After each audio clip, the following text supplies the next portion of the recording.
All right, everybody. Thanks so much for listening to Fire Breathing Rob. If you're listening to us on one of the podcasting sites, please subscribe, like, or share. YouTube, the same thing. If you're listening to us on the radio, we really appreciate it. We have a special guest on here, Adam Shaffer. He is the Chief of Interpretation, Education, and Visitor Services at the Flight 93 National Memorial in Shanksville, Pennsylvania. For our listeners that are millennials, I'm sure you were in grammar school or maybe even high school at this time. This was the tragic day of September 11, 2001, which we've done some interviews on in the past couple of weeks about. And it's just a topic that's really near and dear to my heart that I've really studied as being a history buff and obviously living through that event. And Adam's going to talk about his job at the Flight 93 Memorial over in Shanksville, Pennsylvania. That was the flight that actually crashed in that field in Shanksville, Pennsylvania. And you can correct me if I'm wrong on this, Adam. I was told that that was the flight that was maybe going to hit the Capitol. I don't know. This is just stuff from what I'm reading as far as information goes. But Adam, thanks so much for your time today. I really appreciate it, and I'm looking forward to hearing you today. Well, thanks for having me, Rob, on the program. And I'm glad to talk with your listeners a little bit about this fourth plane, because I know that I've heard from a number of people, this being the 20th year since the attack on our nation, the September 11th, 2001 attack that, struck in obviously New York and then at the Pentagon, and with this fourth plane. To your question, Rob, this plane, there's a lot of questions about whether or not this was headed to the Capitol building or to the White House that morning. And a lot of the final reports have concluded they strongly believe that it was the U.S. Capitol building based on the size of the building. It's sitting up on Capitol Hill, but really because there was this knowledge on the part of the terrorists that the return from summer recess was that morning. And so we had both House and Senate returning to Capitol Hill that morning. And that was knowledge that the operatives that were here in the United States carrying out the attacks were aware of on that morning. And so we know that bin Laden had wanted to strike the White House that morning.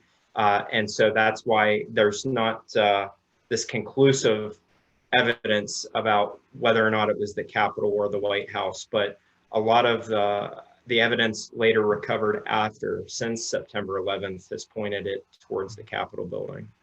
Thank you for clarifying that, Adam. I just want to get into, before we get into Flight 93 and the memorial in general, I want to talk a little bit about you. Obviously, you work for the National Park Service, as the Flight 93 Memorial is a national park in the United States of America. With that said, can you tell the viewers a little bit about you and what made you want to go into this type of work? Well, sure. The nature of this work with the National Park Service always appealed to me right out of high school. And I had the opportunity to intern at Gettysburg, which is not too far from where our site is. It's about 2 to 2.5 hours ride from Flight 93 National Memorial. And so that's really what the opportunity to work for the Park Service as an intern really appealed to me, and the work being at a historic site where something very significant took place always appealed to me. And so that was the beginning of the start of my career, was really the pursuit of my undergraduate degree in history and internships in and around places that had those similar qualities, because I at one point wanted to work for a historic site, never really thinking that it was going to happen in my backyard. And so that I think is probably the thing that's unique, because most National Park Service employees, they move around. I think that was something that I always knew, that I was probably going to need to move away from home in order to move to a site that had something of historic significance. And then September 11th, 2001 happened. And for me, I grew up about 2 miles or so from where Flight 93 crashed. Wow. And I was invited to, I had interned with someone who was then currently working on this memorial project because it was in the early days of planning. And so I took an internship, and lo and behold, it turned into an entire career. And it turned out that I was really serving my community that I grew up in. So I grew up about 2.5 miles away in the town of Shanksville, went away to undergraduate school, and then instead of moving onto the national park site, one of these historic sites, I ended up working, coming back home and trying to build this national memorial to these incredible people that what they did on this plane. Adam, can you talk about, you look like a fairly young guy. I'm 32. We have a lot of millennials that listen to this, but we do have a lot of the older crowd that listens to that, and props to them for listening to this podcast. So with that said, Adam, can you talk about where you were on September 11, 2001 and how it affected you in general? Because I know you said you only 2 miles away from this site. Absolutely. So I don't have, I actually wasn't home at the time. I was in undergraduate school. So I was about 2 hours away from the crash site of Flight 93 when this happened. And I have a younger brother and sister. And so they were actually in the Shanksville High School at the time that Flight 93 crashed.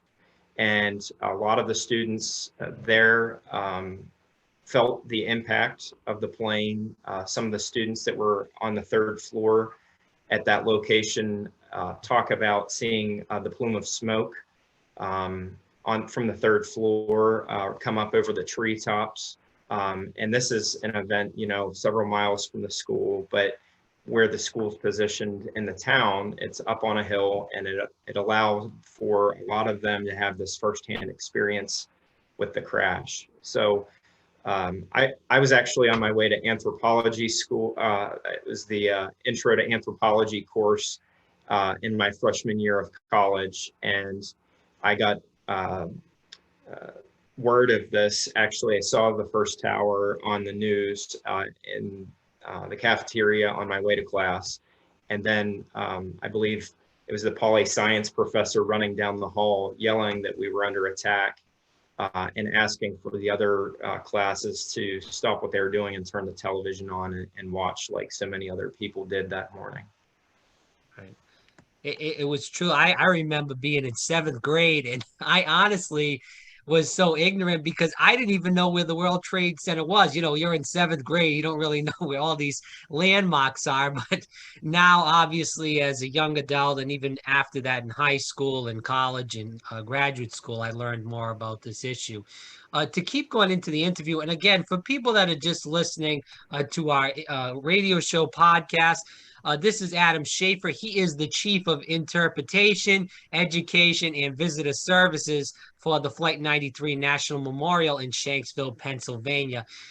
For the Gen Z crowd, because we do have a small Gen Z crowd that listen to this podcast radio show, can you talk to them? Because a lot of these kids were not even really alive, or they were very young at this time. Can you tell them a little bit about Flight 93 in general? Sure. So, there's so many things that have changed in the last 20 years that makes the Flight 93 story so different. It raises a lot of questions, I think, with people today because of what has changed in 20 years. And so Flight 93 was, United Airlines flew this route that Flight 93 was scheduled to take on the morning of the 11th. So for example, they would fly Newark to San Francisco, which was the route this plane was on 3 times a day. And so for a Boeing 757, this plane would normally have 182 passengers on board if it was full. And for a Tuesday morning, it was seated about 20% capacity. So, that's unheard of in our world today because every plane you get on is just crammed full of passengers. And so I think that you saw sort of the change to the airline industry over the past 20 years where it's consolidation of businesses, folding together and these mergers. and then the reduction in terms of the amount of flights that are being flown, and taking the extra concerted effort to make sure that we're filling those planes to capacity rather than flying some of these routes that what they did with Flight 93 on the morning of the 11th was they loaded the belly with third-class mail for the West Coast. Oh, And wow. that made up the weight differential of not having a full amount of passengers on board. So just some of the lesser known things. I think another thing about this story that is so different that we've seen through the years in terms of making sure that people understand the story, a lot of people get hung up about phone calls being made from airplanes. And we know that, that is discouraged. FAA has this ban in place. You're not supposed to place these calls when you're on a plane. In 2001, the technology that was in place for customers who were flying to make phone calls was a satellite-based technology called Airphone. And Airphone was in place at the time.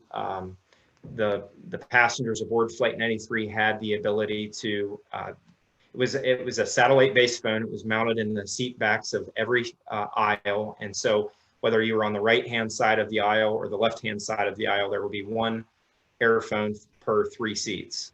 And all that was required was a swipe of your credit card. And that would give you a pretty good way to communicate while you were on the plane without interfering with any of the plane's equipment.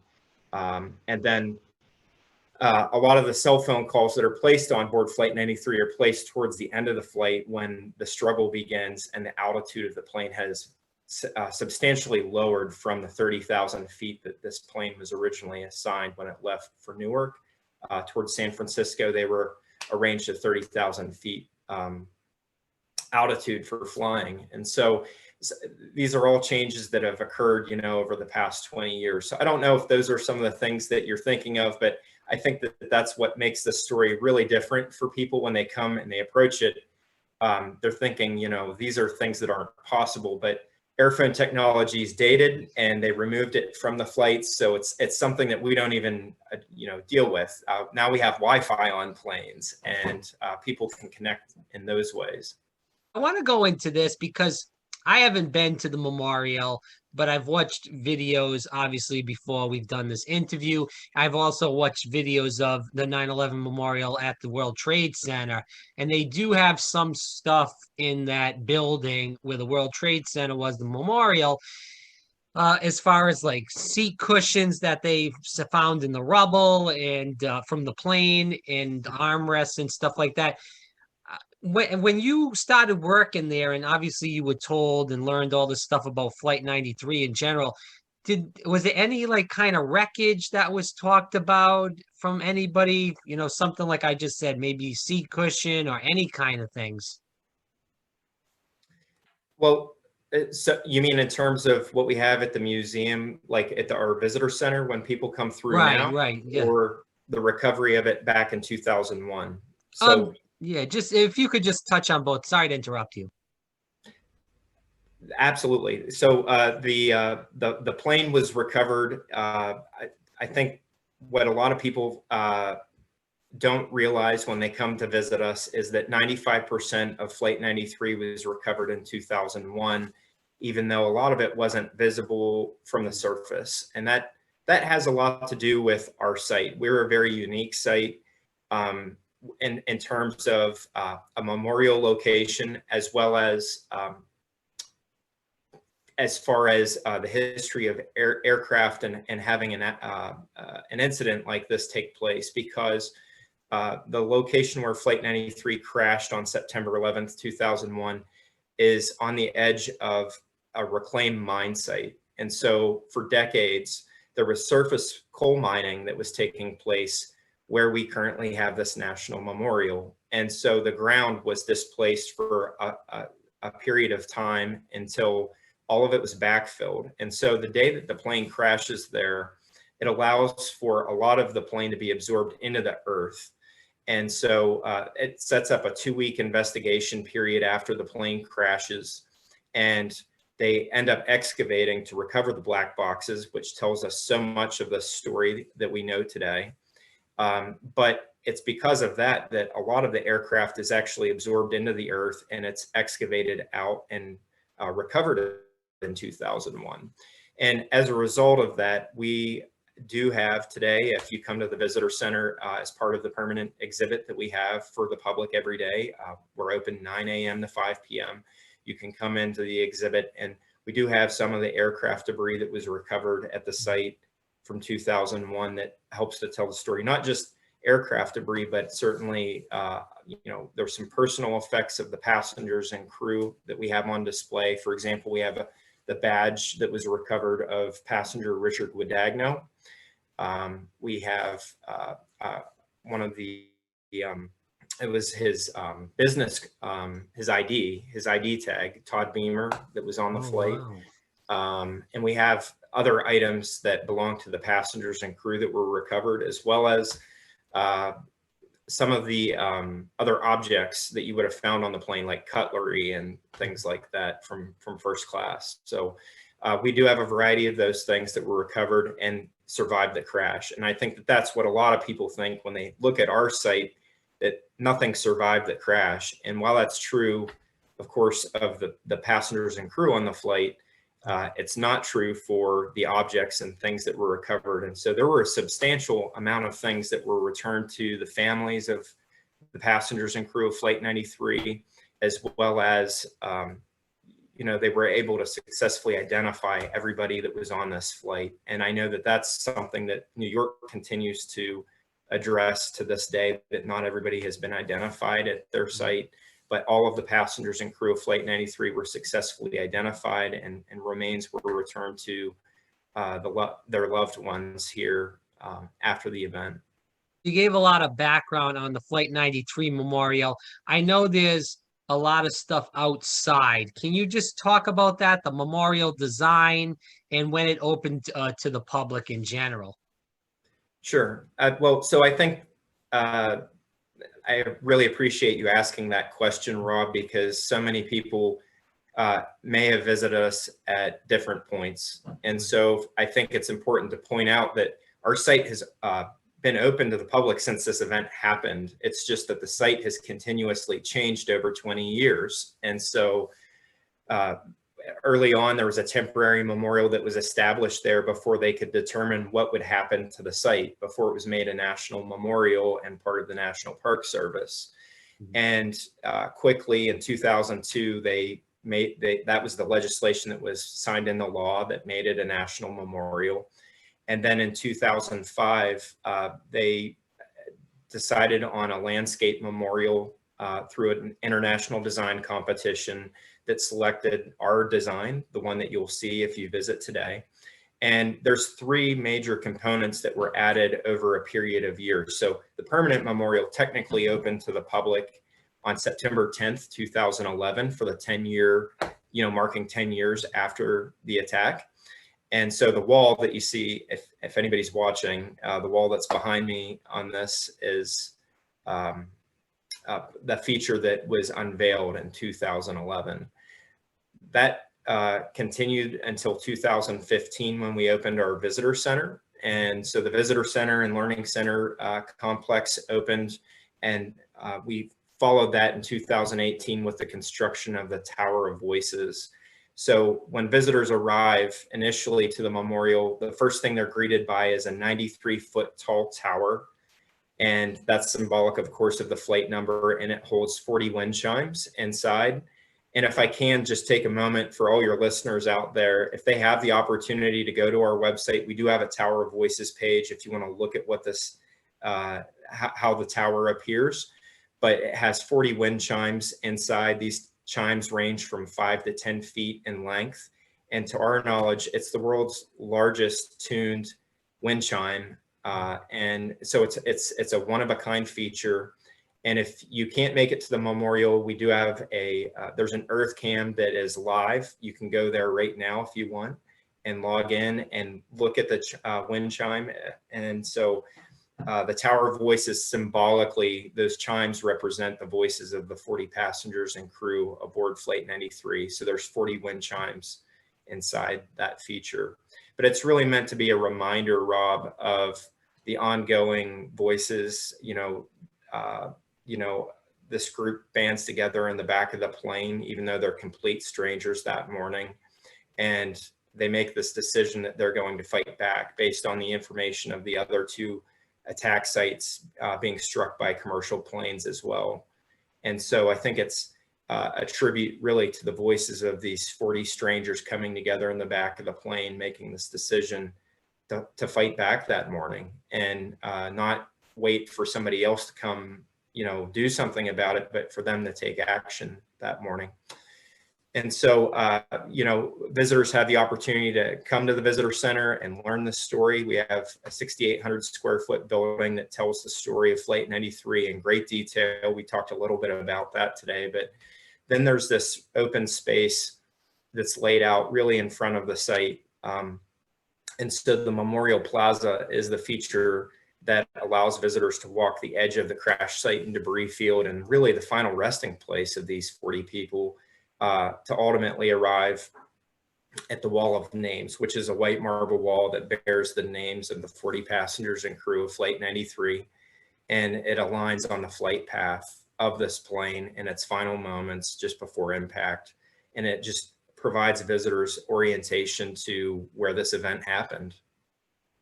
And just to even elaborate more on what you said quickly, it just shows the American spirit of these 40 people coming together in the back of the plane to make sure, like you said, this plane, and obviously they didn't know about it at the time, but they knew rather from the phone calls from movies and history I've read that these planes were flying into buildings through those phone calls, and they didn't want to be that. They were trying to fight back and, you know, maybe even regain control of the plane. Who knew what they were really thinking at that time, but it shows the American spirit that we see all around our country from day to day, as far as people fighting back against craziness in general. But Adam, I want to talk about this because you did talk about the Tower of Voices. I know that you do have the Junior Rangers program. If you want to just elaborate on that quick.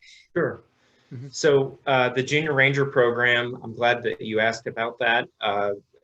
You know, we frequently get questions from young adults and parents in general that are coming back. Either they're reliving the story all over again, or they are exploring the story for the first time, and they're sort of immersed in the adult version of that. And we want to provide an outlet for younger children to understand why the memorial is here. So the Junior Ranger program is designed for kids that are ages 6 to 12.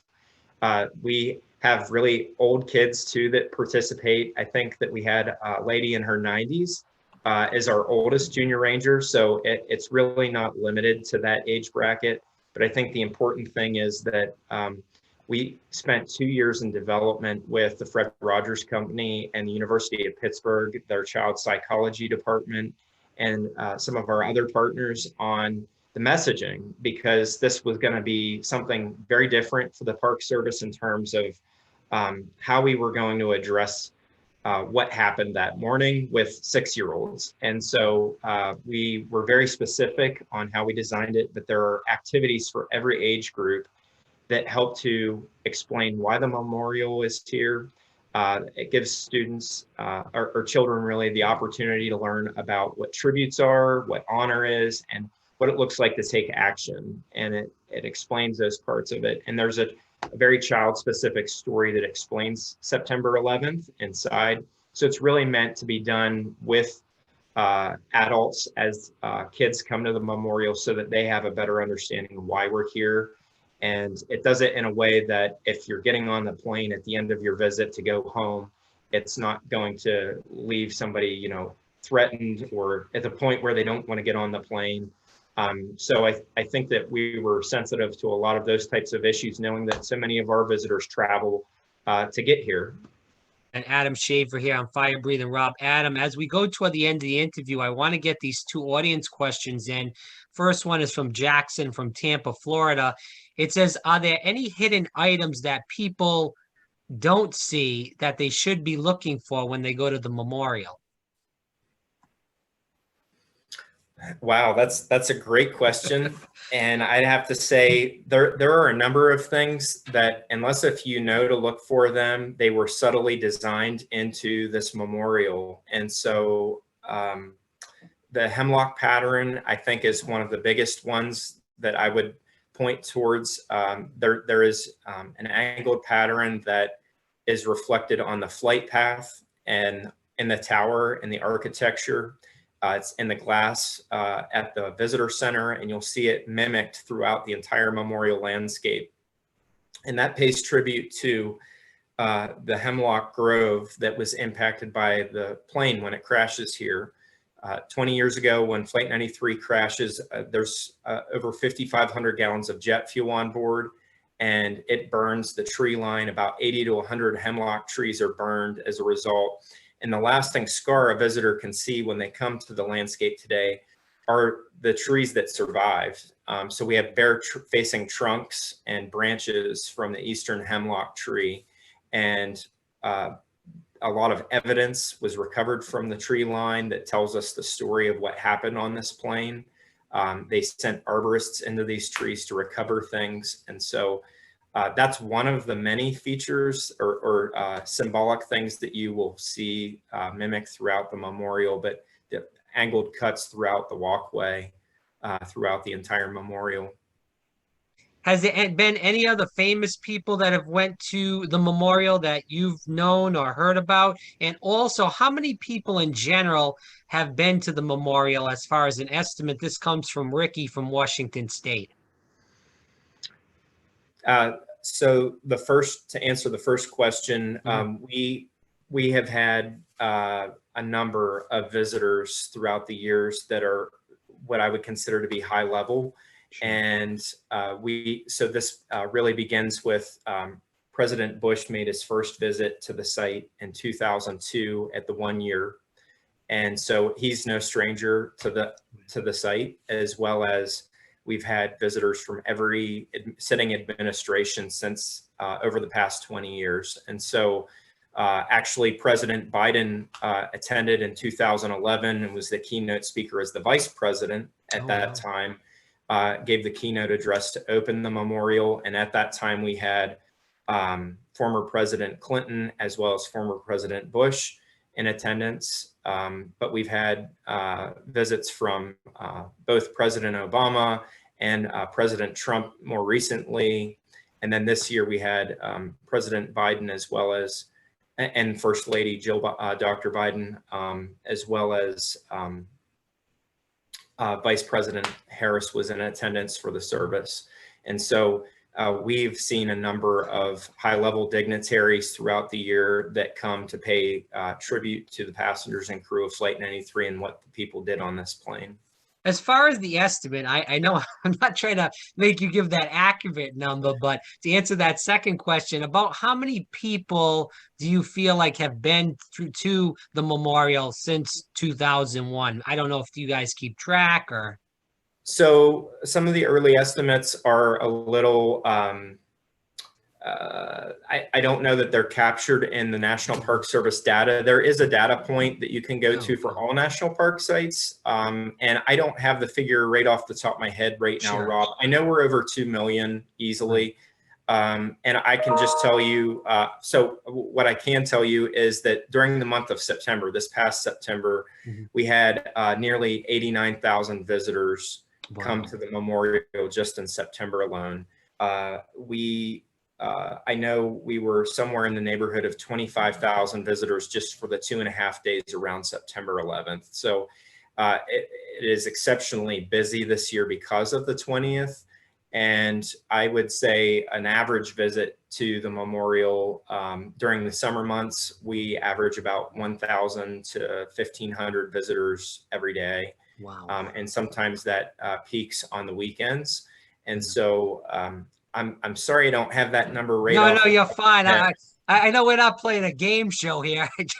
I figured maybe you could give me some sort of a small estimate, but I appreciate you giving out the information you did. For my own question, I guess I'll say, before we end the interview, My question is, we see mostly people from America, or you see people from all over the world that come to this memorial? We do see people from, I have to say it's a very diverse representation of America, and so we do see people from all walks of life coming to the memorial. But I have to say that this is also very international. We do receive a good number of international visitation, and it's really not uncommon to run into visitors from, Australia, China. I know the media coverage around September 11th this year, we had a lot of international following everywhere, from Slovenia, Russia. It's really across. Al Jazeera was there to cover, and so we do have a little more of a worldwide following, I would say, in terms of the media coverage that we received this year, because it was the 20th. But I would say on a regular basis, it's not uncommon to see people from around the world at the memorial. It's just maybe not as frequent as the other visitors. What do you hope people reflect on while they're at the memorial? Well, I think the memorial presents the opportunity for all of our visitors that come here to think about the opportunities that they're presented in their day-to-day life. And it doesn't have to be something maybe as monumental as changing the course of American history like these folks did, because they certainly didn't. They never had the opportunity to even know that that's what the result of their actions would be. But I think it does raise the question that we all have the power to certainly make a difference. These individuals did that in less than 30 minutes. And I think that the other thing that it raises the question in the back of all of our minds is whether or not we would have the ability, the fortitude or the courage to step up in a moment like this, maybe without all of the information, but with enough to say that you're going to stand up and take action against something like this, and with the hopes probably ultimately of being able to go home at the end of the day, but also knowing that if I don't go home at the end of the day, that I'm not going to allow something bigger or more massive to impact other people's lives. And so I think it raises the question of, would I be able to do something like this? So this is Richie from San Diego, California, asking this question. What's a day in the life of Adam working at the memorial? Wow, it's which day to pick, I think, is the way to answer that question. Sorry about that. No, that's okay. So, I think for myself, I think the day looks like I get up and the first thing that I'm interested in are the experiences of the visitors that are coming there, because we have a responsibility to them and to the experience that they have when they come to the memorial. So I usually check to see if we have any responses or feedback, good or bad, about the experiences of so many people that we've talked about that come through the memorial. And then the next is to just make sure that all of our staff points across the site are covered for the day, and so that we have somebody that's opening and closing. So it's very operational based in terms of the coverage that we have. Next would be sort of the attention to some of the outside things that we're responsible for. So for all of the virtual followers out there, it's updates to the website, updates to the National Park Service application that you can download when you come to visit us, that sort of tell you about the different features or offer you different resources when you come to visit us, so that that's at your fingertips. And throughout the day, it might be auditing a ranger's program or doing a training, offering training for our staff. It just sort of varies from day to day. But I think, our ranger staff, if you were to ask them, every day is different as well, because you get up and you're staffing one of these 3 points across the memorial. You're talking to people from all across the world, and you may be filling a junior ranger request. You may be, completing a special use permit, which is, activity above the normal when you come to a site like ours. So for example, we might have somebody that's looking to have access after hours so they can film the lighting on the wall, or you may have somebody that wants to come in and have some type of a wreath laying ceremony, and you're monitoring those types of activities and assisting those visitors. Or you might be with a school group. And so, we do educational programming. This is our school tour season. So I have a ranger right now that is booked till the other side of Thanksgiving with school tours and students that are coming and hearing about this for the very first time. Wow. And then we have distance learning. So, if they're not there, I might get to play ranger for a day and jump in and work with a school group, or offer a program myself whenever I get the opportunity to play ranger. That's great. And let's end the interview with some hope. We always do an interview, whether it's about sports, politics, lifestyle issues, history in general. We try to end the interview with the last question and with some sort of hope in this, crazy time of COVID and political unrest around the country. We've seen our share of that in 2020. So with that said, can you end this interview with some hope in such a scary time in our nation's history? I think I can offer a story, okay, if that's okay. Is that appropriate? Yeah. That sounds like a plan. Yeah. So I'm gonna end it with somebody that would have been super anti-millennial, and I hope that goes okay with some of your listeners. And I shouldn't say that. I should just say anti-technology. How about that? So one of the passengers that was on board Flight 93, his name was Alan Bevan, and he was a dual citizen. He was originally from New Zealand, and he had 3 children, two adult boys who were out on the West Coast, and a younger daughter. And he was actually an environmental trial. He tried people who were violators of the Clean Air and Clean Water Act. And in this instance, Alan was on Flight 93 that morning because he was flying back to dispose of a case. He was actually making preparations to travel to India with his wife and his young daughter to do pro bono work on the deforestation issue in India.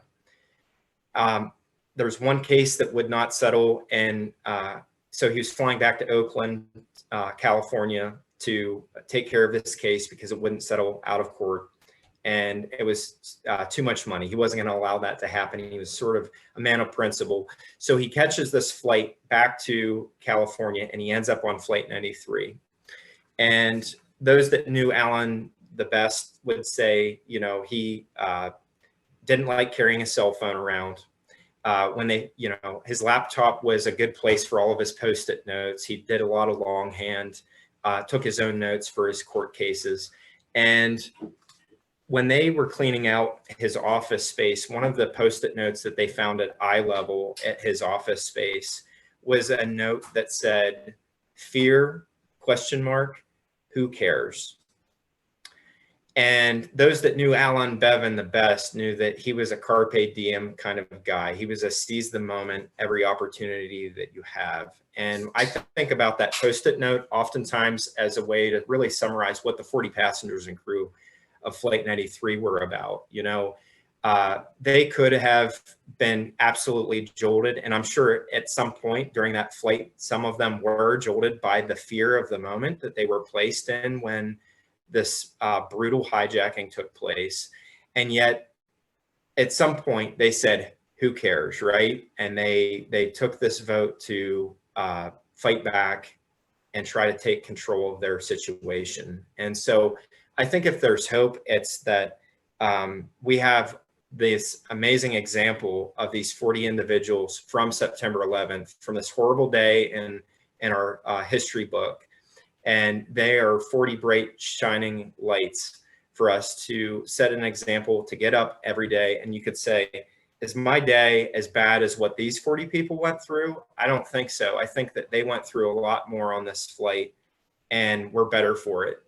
And so that's, I think, what I would offer, Rob, is next time you're presented with a situation that you might be having some fear or some anxiety about, take the Alan Bevan approach and just say, you know what, who cares, and go for it.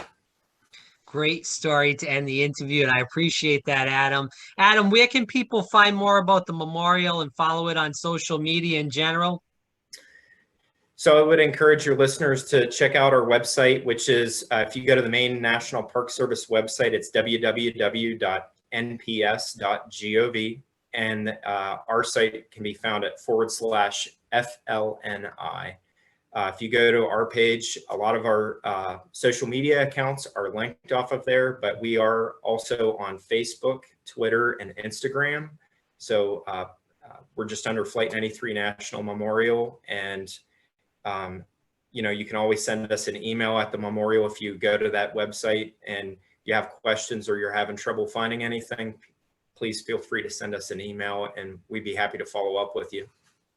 Adam Shaffer, again, he is the Chief of Interpretation, Education, and Visitor Services for the Flight 93 National Memorial in Shanksville, Pennsylvania. Adam, thanks so much for your time and for this valuable information. I really appreciate it, and I know the listeners will also. Thank you. Thanks for having me.